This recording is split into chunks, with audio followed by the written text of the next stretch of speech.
ಚಿಕ್ಕವರಿಂದ ಒಟ್ಟಿಗೆ ಆಡಿ ಬೆಳೆದಿದ್ದ ಗೆಳತಿ ಊರಿಂದ ಬಂದಿದ್ದಾಳೆ. ತುಂಬ ದುಃಖಲಿದ್ದಾಳೆ ರೀ. ಏನು ದುಃಖ?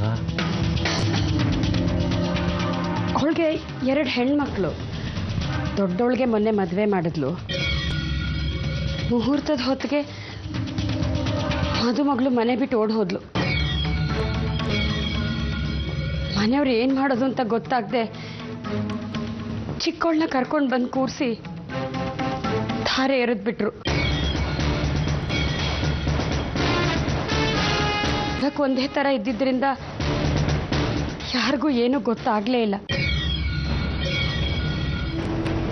ದಿಬ್ಬಣ ಇನ್ನೇನು ಹೊರಡಬೇಕು,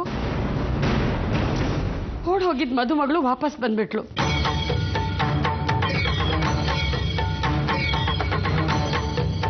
ಮನೆಯವ್ರು ಏನು ಮಾಡೋದು ಅಂತಾನೆ ಗೊತ್ತಾಗದೆ ಅಕ್ಕನ್ನ ಗಂಡಿನ ಜೊತೆಲಿ ಕಳಿಸ್ಕೊಟ್ರು.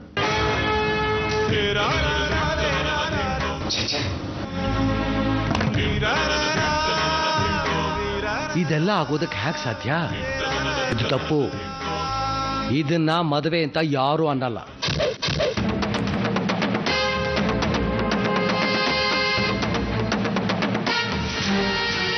ಈ ಮದುವೆನೇ ಅಲ್ಲ. ಮದುವೆ ಆದ್ಮೇಲೂ ಅವರು ಆ ಹುಡುಗಿನ ಮನೇಲಿ ಹೇಗಿಟ್ರು? ಕನ್ಯಾದಾನ ಆದೆ ಕೊಟ್ಟ ಹೆಣ್ಣು ಕುಲಕ್ಕ ಹೊರಗೆ ಅಂತ ಅವಳ ಸ್ಥಾನ ಅವಳ ಗಂಡನ ಮನೇಲಿ.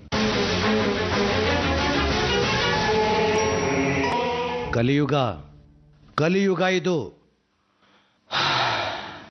ಪರಮಾತ್ಮ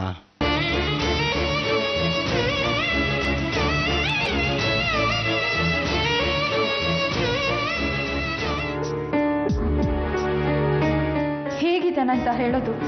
ಒಂದು ಸುತ್ತ ಲೂಸ್ ಆಗಿದ್ದಾನಲ್ಲ. ಅಯ್ಯೋ, ಆಮೇಲೆ ಅಮ್ಮ ಬಂದು ನಾನು ವಾಪಸ್ ಕರ್ಕೊಂಡು ಹೋಗ್ಬಿಡ್ತಾಳೆ. ಹಾಂ ಅಮ್ಮ, ಆರಾಮಿದ್ದಾರೆ. ಎಲ್ಲ ಶಾಸ್ತ್ರನೂ ನಿನ್ ಕೈಯಲ್ಲೇ ಮಾಡಿಸಿದ್ರ? ಹೊಸ್ಲು ಪೂಜೆ, ಓಕ್ಳಿ ಆಟ, ಸಟ್ಗ ಹಿಡಿದಿದ್ದು? ಅಯ್ಯೋ ಅಮ್ಮ, ಎಲ್ಲ ಮಾಡಿಸಿದ್ದಾರೆ. ಮುಂದಿನ 7 ಜನ್ಮಕ್ಕಾಗೋಷ್ಟು ಈಗಲೇ ಮಾಡಿಸ್ಬಿಟ್ಟಿದ್ದಾರೆ. ದಿನ ಬೆಳಿಗ್ಗೆ ಬೇಗ ಹೇಳ್ತಿದೀಯಾ ತಾನೆ? ಅಯ್ಯೋ ಅಮ್ಮ, ಇಲ್ಲೆಲ್ರಿಗೂ 4 ಗಂಟೆಗೆ ಹೇಳೋ ರೋಗ. ಹೇಳ್ತಾ ಇದ್ರು ಬಂದೇತಾರೆ. ತಾವು ಮಲ್ಗಲ್ಲ, ಮಲ್ಗೋರ್ಗೂ ಬಿಡಲ್ಲ. ಅದ್ ಬಿಟ್ರೆ ಬರೀ ಪೂಜೆ 24 ಗಂಟೆ ಬರೀ ಪೂಜೆ. ಸದ್ಯ ದೇವ್ರ ದಯ. ಅವ್ರ ಈ ಪ್ರೀತಿನ ಜೋಪಾನ ಮಾಡ್ಕೋಕಂದ. ಸರಿಮ್ಮ, ಆಯ್ತು, ನಾನು ಫೋನ್ ಇಡ್ತೀನಿ.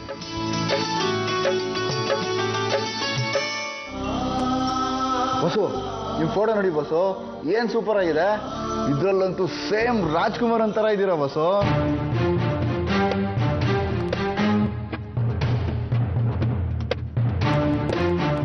ಏನ್ ಬಸ್ಸು ನೀವು, ನಿಮ್ಗಿನ್ನೂ ಆ ಭ್ರಮೆ ಹೋಗಿಲ್ವಾ? ನೀವು ಹೀಗಿರೋದು ಅಜ್ಜಿ ಅಮ್ಮನ್ ಗೊತ್ತಾದ್ರೆ ಎಷ್ಟು ಬೇಜಾರು ಮಾಡ್ಕೋತಾರೆ ಗೊತ್ತಾ?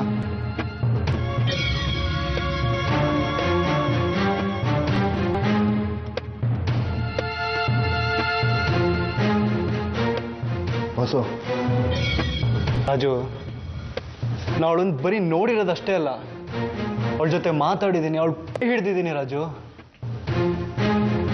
ನಿಮ್ಗೆ ಹೇಗೆ ಹೇಳ್ಬೇಕು ಅಂತಾನೆ ಅರ್ಥ ಆಗ್ತಿಲ್ಲ.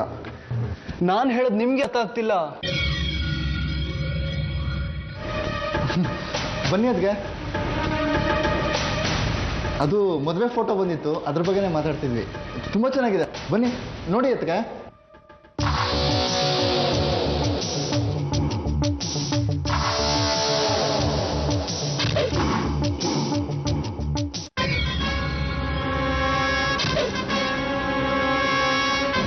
ಬಸ್ಸು, ಬೇಗ ರೆಡಿ ಆಗಬೇಕು, ಇವತ್ತು ಪೂಜೆ ಇದೆ.